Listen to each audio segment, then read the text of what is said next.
बहुत बड़ी बड़ी कंपनीज के सीईओज,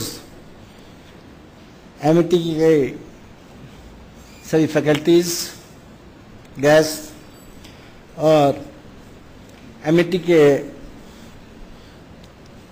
बहुत ही विद्वान विद्यार्थीगण, मैं आप सभी का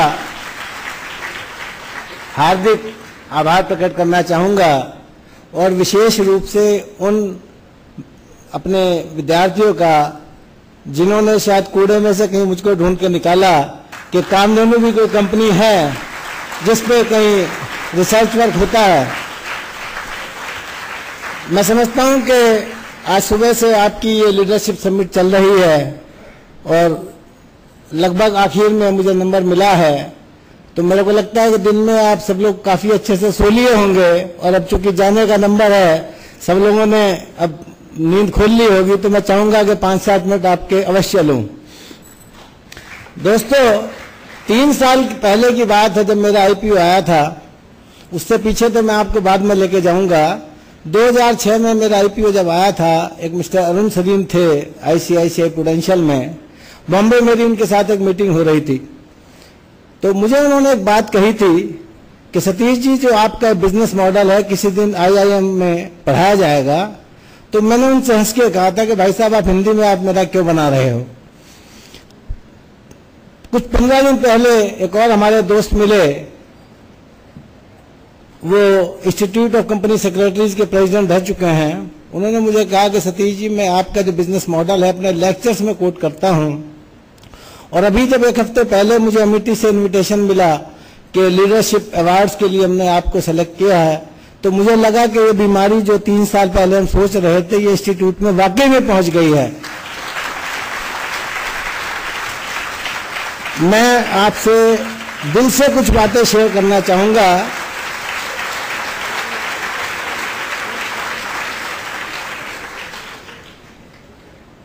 मैं बहुत ही लोअर मिडिल क्लास फैमिली से बिलोंग करता हूं। 1970 में मैंने आईआईटी से, बीएचयू से इंजीनियरिंग का ग्रेजुएशन किया, और जैसा कि इंजीनियरिंग के ग्रेजुएट्स की प्रॉब्लम होती है कि जब इंजीनियरिंग में फाइनल ईयर में होते हैं तो एग्जीक्यूटिव इंजीनियर सोच के निकलते हैं, और जब नौकरी ढूंढना जाते हैं तो फिर जूनियर इंजीनियर से शुरू हो जाता है।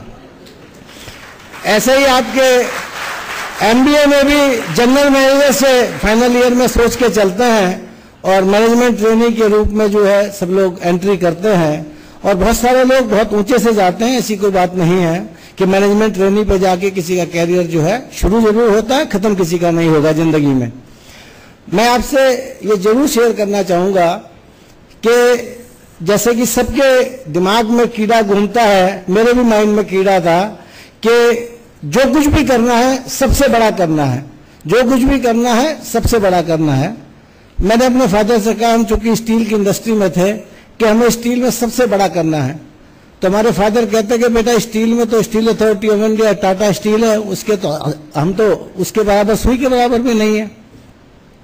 तो फिर भी एक हमारी इच्छा रहती थी कि किस तरह से हम स्टील की इंडस्ट्री को कैसे ग्रो कर सकते हैं, क्या बिजनेस मॉडल डेवलप कर सकते हैं। आज इस प्लेटफॉर्म से, एमईटी की इस यूनिवर्सिटी से मैं जरूर वो बिजनेस मॉडल आपके साथ शेयर करना चाहूंगा।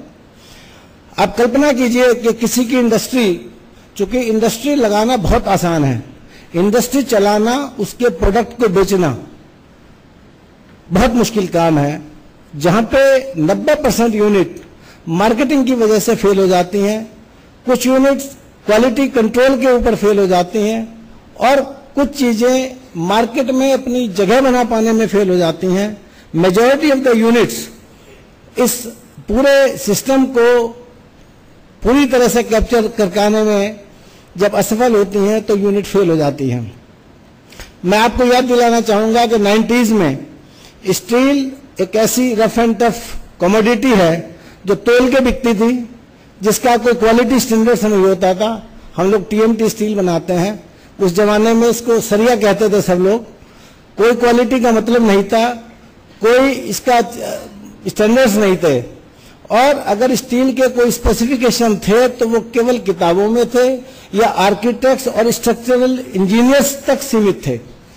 आई थिंक कामधेनु ने पहली बार कंट्री में ये समझा 90s में, उस समय एक इकोनॉमिक रिफॉर्म्स की प्रोसेस चल रही थी कि फ्यूचर में कंट्री में डेवलपमेंट होना है और इस डेवलपमेंट में हमारा एक बहुत बड़ा योगदान हम कर सकते हैं। जिस तरह से बॉडी में बैकबोन की एक पूरा रोल है कि बैकबोन अगर हमारी स्ट्रेंथ है और मजबूत है तो बॉडी भी हमारी उतनी स्ट्रांग रहेगी।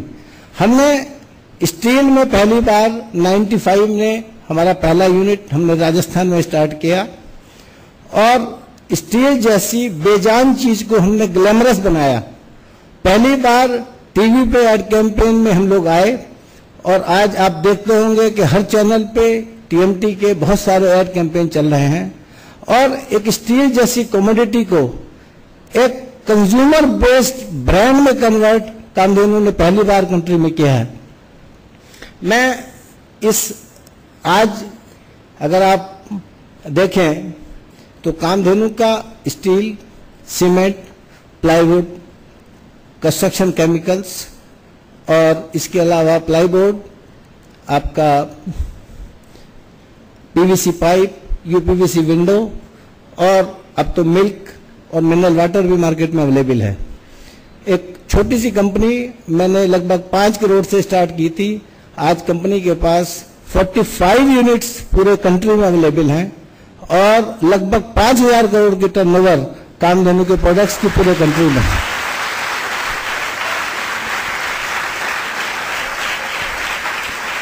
जिस बिजनेस मॉडल की मैं बात कर रहा हूं, मेरी केवल एक यूनिट है, मैं तो केवल एक सर्विस प्रोवाइडर हूं छोटा सा। आप सोच रहे होंगे कि एक छोटी सी यूनिट से 45 यूनिट कैसे कर ली है। वो सिस्टम और वो राज मैं आज आपके सामने शेयर करना चाहूंगा।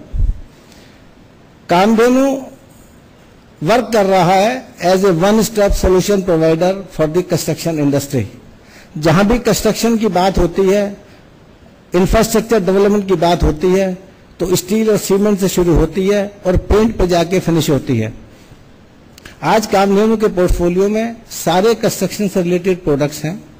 कामधेनु क्या कर रहा है एज ए सर्विस प्रोवाइडर, कोई भी यूनिट वहां पे हम अपना एक क्वालिटी मैनेजमेंट सिस्टम, पूरा क्वालिटी कंट्रोल डेवलप कराते हैं।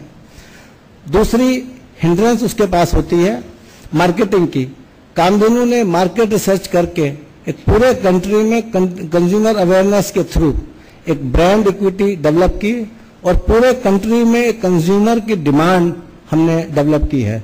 तो जितनी स्टेट्स में जितनी भी यूनिट्स कामधेनु से एसोसिएटेड टाई अप होती है, उसको यूनिट को चलने से पहले उसकी डिमांड इतनी होती है कि वो आज हमारे पास 45 यूनिट्स हैं, कोई भी यूनिट अपनी प्रोडक्शन से कंप्लीट नहीं कर पा रही है डिमांड, और डेली हम लोग इस नेट में नए नए यूनिट्स हर स्टेट्स में डिफरेंट प्रोडक्ट्स की ऐड कर रहे हैं। इसमें कामधेनु क्या प्रोवाइड करती है? क्वालिटी कंट्रोल, मार्केटिंग नेटवर्क और एक ब्रांड। जो ब्रांड की जो स्ट्रेंथ है, कामधेनु का नाम यूज करने की जो परमिशन है, जो लाइसेंस यूजर एग्रीमेंट हम लोग कर रहे हैं। ब्रांड क्या है? Quality and consistency.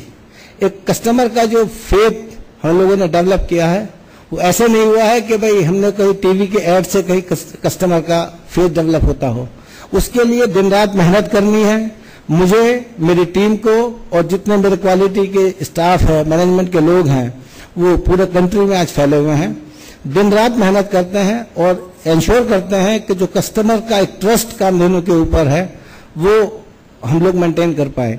तो एक ऐसा एज ए सर्विस प्रोवाइडर हम लोग मार्केट में है और इसी बिजनेस मॉडल पे हमारे सारे प्रोडक्ट्स कंट्री में हैं।